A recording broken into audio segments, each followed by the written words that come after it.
Bonjour les amis, aujourd'hui on n'est pas au bateau, nous allons réaliser la révision du moteur de l'annexe. Plusieurs choses à faire, le rouet de pompe à eau, graisser l'embase, faire la vidange et vérifier que tout fonctionne. Et avant toute chose, un petit café. Bah oui, parce que je parle. Il faudra que je vous raconte l'histoire du moteur de l'annexe Yamaha.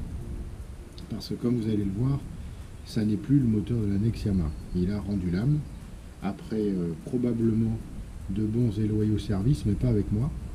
Donc je vous raconterai ça plus tard ou en interlude. J'ai donc trouvé un moteur Suzuki 2.5 d'occasion, qui était de 2015, qui avait très peu tourné et essentiellement en eau douce. Il a parfaitement fonctionné la saison dernière, pas de problème de piscette, là il crachait bien, il tournait bien, il prenait bien ses tours. Un vrai régal, il démarrait au quart de tour, un vrai régal. Bon, il faut faire la révision, hein, de toute façon, donc c'est ce que l'on va faire aujourd'hui. Et ça tombe bien, parce que il crache plus. Il démarre, il tourne, mais il crache plus. Alors j'espère que c'est juste le rouet de pompe à eau qui est usé ou cassé, et que c'est pas autre chose. Et ça, on va le découvrir ensemble. Donc j'ai bien besoin d'un café.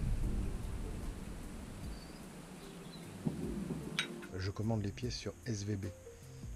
Beaucoup de gens connaissent, c'est en Allemagne, ils ont toutes les pièces Bavaria, mais ils ont aussi plein d'autres pièces, plein d'autres références. Le paiement est fluide, la livraison est rapide, enfin bon voilà, ça arrive. Voilà. Là c'est le colis où normalement il y a à l'intérieur toutes les pièces pour la révision du Suzuki. Donc je ne vais pas faire un unboxing, mais je vais quand même vérifier avant de m'attaquer au problème.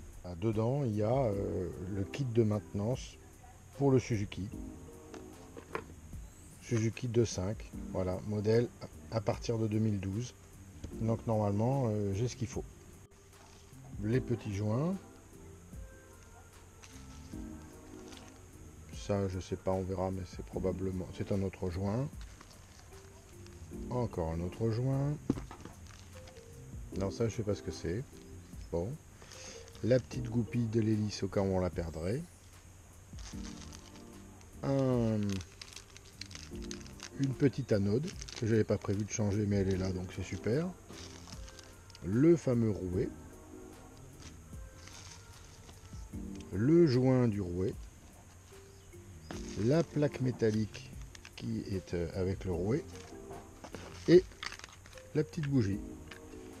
Voilà, c'est vraiment complet. J'en ai eu pour, je crois, 40 euros, 44 euros. Bon, allez, maintenant qu'on a tout, on n'a plus d'excuses, il faut y aller. Voilà l'engin, un Suzuki 2.5 de 2015 qui a très bien fonctionné, il est propre comme tout. Et surtout, il démarre.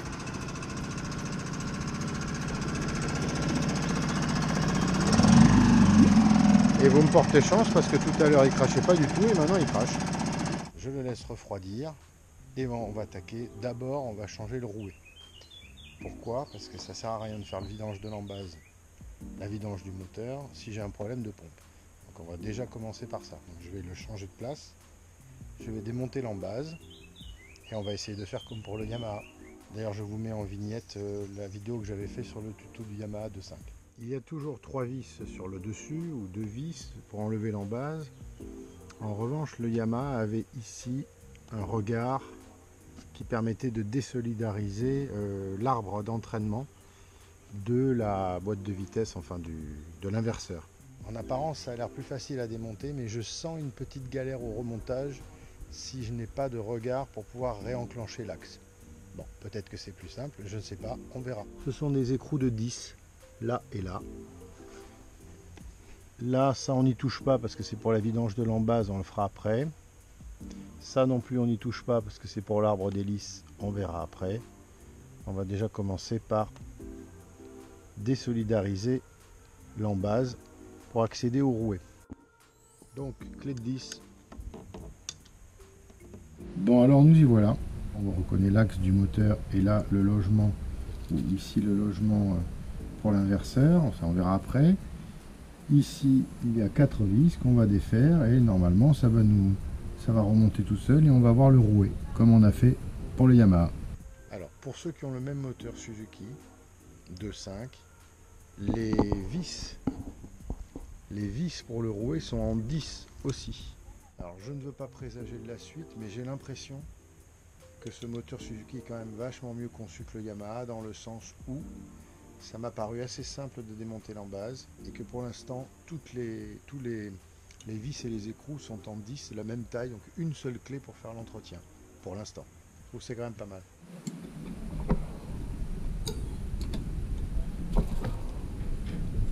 Voilà, les 4 vis du capot ont été enlevées.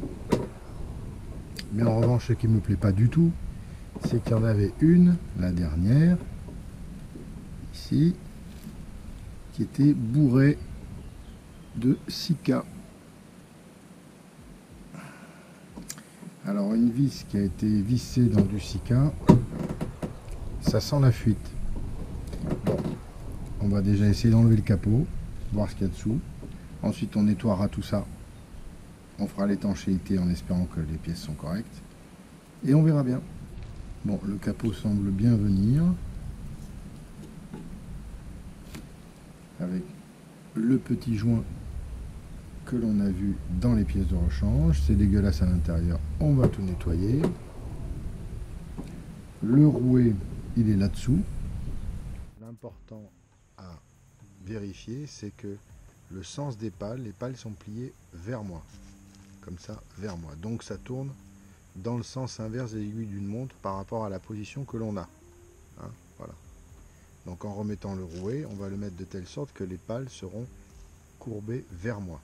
On enlève le petit cache métallique. Et on découvre le rouet. Apparemment intact. Ça tourne. Et le rouet est intact. Donc on se souviendra qu'il faut que les pales soient pour tourner dans ce sens, c'est-à-dire pliées vers moi. Est-ce qu'il va venir doucement, tout seul? Apparemment oui.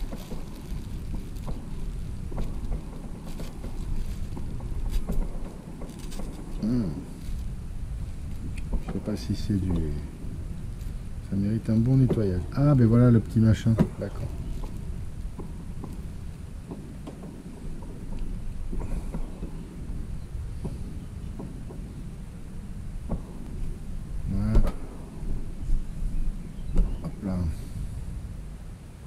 Voilà, il est correct. Deux petites encoches en bas, probablement pas pour rien, ça c'était au-dessus. Hein, rien n'est jamais pour rien.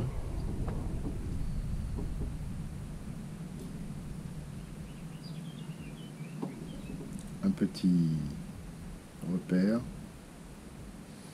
Ok, allez, la plaque. Vérifier que c'est la bonne, que l'on a reçue. Sans problème.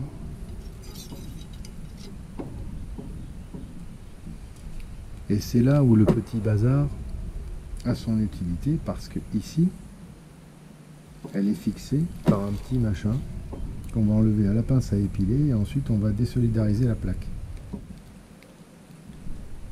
Voilà. Ici. Et normalement, la plaque devrait venir là.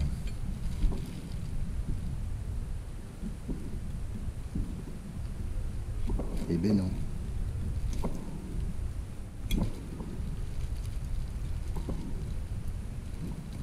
Elle est collée. Pourquoi? Ah ben oui, c'est le joint. Il y a le joint dessous. D'accord. Donc on enlève la plaque d'abord. Voilà. Et on regarde dessous, il y a un joint. Eh ben, il était temps. Regardez-moi le joint dans quel état il est. Ah, il se déchire. Ok, donc si ça crachait pas, ça venait peut-être de là, et de toute façon, ça n'aurait pas fonctionné longtemps. Bon, allez, maintenant on nettoie. Je suis obligé de gratter doucement avec le tournevis pour enlever les restes de joint. Donc inutile de dire que le joint était foutu. Voilà. et que ça allait, tout ça, ça allait se barrer à un moment donné. Ça allait amener une fuite d'eau. Et donc le refroidissement aurait été inefficace. Voilà, j'ai compris pourquoi ça crachait pas, ou moins. J'ai tout bien nettoyé, j'ai passé l'axe au W40. C'est pas du tout la même tronche. J'ai enlevé toute l'eau, j'ai enlevé l'oxydation. Je vais nettoyer les vis et comme on va passer au remontage, eh bien, et que j'ai bon espoir, je vais m'occuper de l'anode. Puisqu'on m'en a donné une, je vais la défaire. Comment? Je ne sais pas, je pense qu'il faut juste la dévisser. Allez, go! En fait, l'anode est tenue par un écrou de 8. Voilà, à savoir.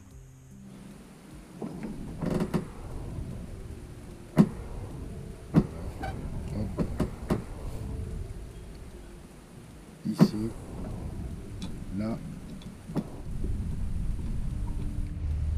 il y avait de l'eau à des endroits où normalement ça doit être sec. Bon, j'ai tout essuyé, j'ai enlevé, tout est lisse, voilà.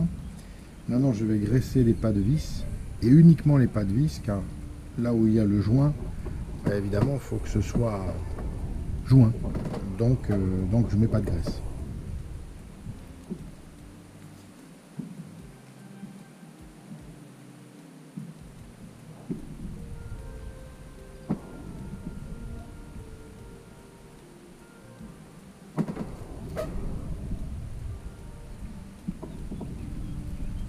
J'en mets peu parce que je vais aussi nettoyer et graisser les vis. Je vais revenir une seconde sur cette vis qui est remplie de silica. Je pense qu'ici, au niveau du joint, là où c'était abîmé, le joint a dû être bancal.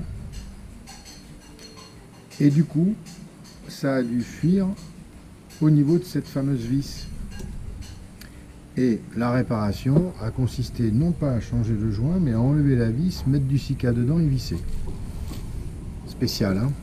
Bon, enfin bref. On va essayer de frotter pour en enlever le maximum. J'ai enlevé ce que j'ai pu. Je ne veux pas non plus abîmer le pas de vis. Maintenant, on va installer le joint, la plaque et le rouet.